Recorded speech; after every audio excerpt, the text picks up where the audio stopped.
came out in 2005 on the PS2, and everyone was like... The game was met with good reviews from critics, but kinda stumped most Ratchet & Clank fans. What was once a fun action-adventure series got really hardcore and mega edgy and felt very polarizing for most other games in the series. While the game was fun to play for the most part, it was one of those change isn't bad, but change is, well, just look at this. This is not what I expected. And why does Ratchet Head look like a bad fan edit? Oh, you think I'm joking? Just look at this! And because of how weird this game got with the edge factor and drastic design changes, most people don't really count this game in the Ratchet & Clank universe. Heck, even the developers saw it that way by leaving this game out of the Ratchet & Clank HD collection, the ding-dongs. Of course, this game is more of a spin-off since it lacks the Clank part, but I see that more as an upgrade, wouldn't you agree? But anyway, if you're new to this game, here are a few tips, tricks, and heads up for people who don't know about this game. So once again, you play as Ratchet, and after the events of Ratchet & Clank Up Your Arsenal, the gang is suddenly attacked and kidnapped by a group of beefy robots and taken to a galaxy far, far away. After waking up, the art design shifts like crazy, and you find yourself imprisoned in a mega, super, pretty sure this is illegal, gladiator-like TV show called Dread Zone. A TV show geared towards kidnapping heroes of other galaxies and making them fight to the death for all the lovely fans. And the merchandise. Ah yes, capitalism, the real killer. You soon meet a shark dude named Gleeman Vox, the CEO of Dread Zone and token bad guy. He informs you it's fight to win or be killed by Dread Zone's nifty little shock explosive collars. And if you somehow manage to survive all of the show's challenges, then you will be set free. Ish.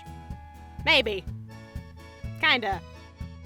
Kind of unclear. So it's all up to Ratchet and, well, these guys are in the game too, to find a way to escape Vox's killer game show without having their little heads blown off. Now, like I said, a lot of people don't really count this game as part of the Ratchet & Clank official canon. Be real, you really don't need to know much about Ratchet & Clank to get into this one because it really does kind of act as a spin-off game. Just know that Ratchet is a well-known hero and he has a few friends. If anything, this game just references past games for the jokes rather than the plot.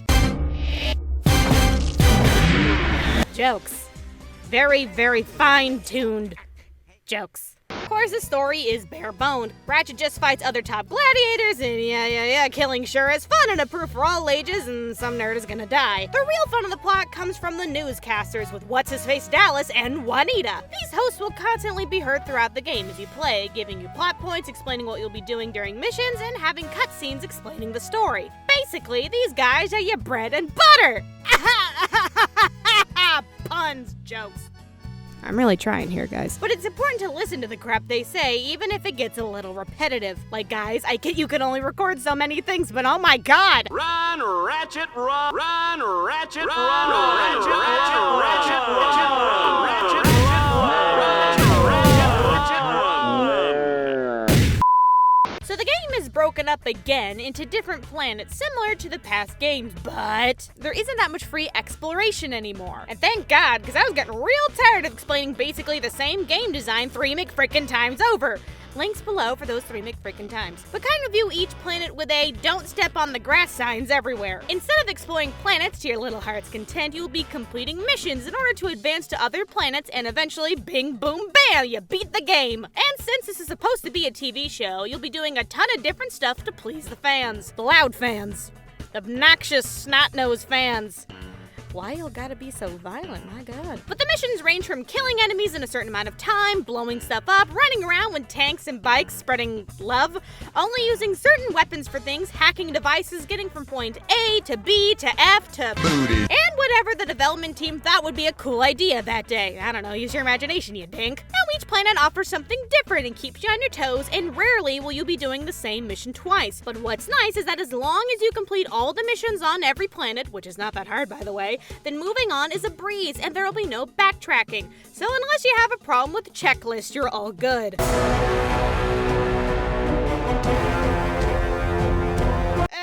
I'll do it later.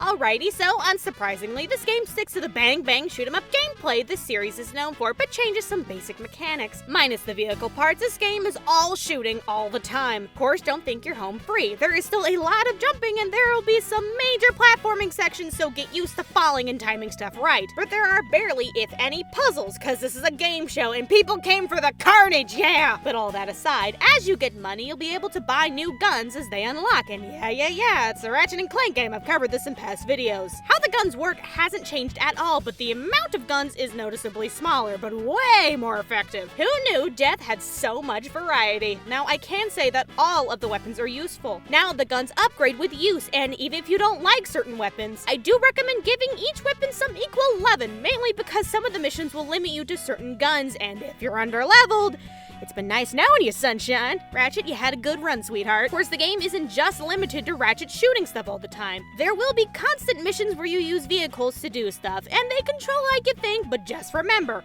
there is a laser beam turret gun that comes with all of the vehicles, and it shoots endlessly. Just hold it down. Just hold the button down all the time. It can literally only benefit you. So Clank is still in this game even though he was completely booted from the title, but he takes a backseat to the action and just talks in your ear the whole time. Instead, you'll be joined by 2 battle bots during the game. Be real though, they should have just named this game Ratchet Deadlocked and the Talking Trash Cans or something. But these guys really act as support buds throughout. The game explains how they work, but real talk, anytime you see this thing get all blinky, press it, slam it, take it on a date and hit it! The bots have certain abilities that are mega important. From bombs to EMPs, the Sass Masters will have your back. Now, they do upgrade at Al Station if you have the money. And while they aren't necessary, they are helpful if you want them to bring more explosions to the field. So if you have the cash, give them some love and change their colors, cause oh gosh, you kiss your mother with that color palette? Also, let's get back to the guns for a second. Okay, so the guns upgrade with use, but there are also these useful attachment things called Omega Mods. Basically, you buy an Omega Mod at the store, you pick a weapon, go to the menu, and pick what special ability you want to give that weapon. You can change these things at any time, but one mod at a time on one weapon, so think carefully about what special thing you want your gun to do, cause the damage on a single enemy can vary depending on what you use. The mods can range from lava to acid, disco fever, animal morphing, lightning, and crippling college debt. But try them out and see which ones you like on your weapons, cause you can change them whenever and set all the guns to the same mod if you have a favorite. Okay, so since the game is broken up into missions, after completing each mission you'll get dread points, which you need to open up new planets and all that crap. You do need a certain amount to move on, but over at the Bun's Research Division, we have calculated that if you just do all the missions on the planet, you'll have all the points to unlock the stuff that moves the story along. Amazing, I know. Now, if you're feeling feisty, the hub world does offer missions to do and ways to get extra money if you need it. Also, to watch how badly the frame rate chugs with the end zone mission because of how much money you're getting. Pro tip, use the Lightning Omega mod. Buttery smooth frame rate. My poor PS2 is on fire right now. Also, on top of dread points, each world and missions has skill points that you can complete by doing really specific stuff during the mission. There are a ton and I don't even know what they do, honestly. If you like getting numbers, look it up and just go for it, kiddo. Also, are collectibles even a thing in this game? Wait, hold on one second. Who cares? You're here to blow shit up.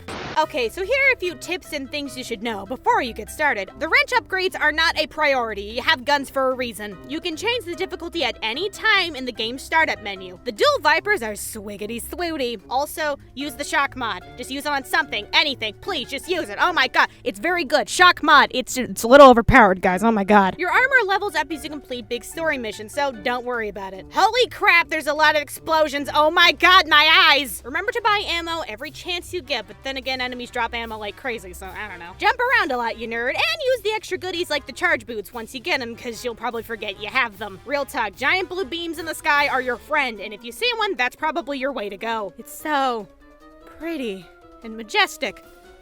I'm going to name her Deborah. Always let your bots crank the bolts on the ground because you got better things to do, let's be real. This game is meant to be played a few times over in challenge mode. Don't panic if you can't afford something your first time. There's more money and more stuff in a second playthrough. Don't forget there are vehicle healing pads in most missions. Don't be afraid to go back and take a nap on them for a little bit. The game has a big co-op mode that's pretty fun from what I've heard. This game also came out in 2005 on the PS2 only. Good luck finding people to play it with, guys.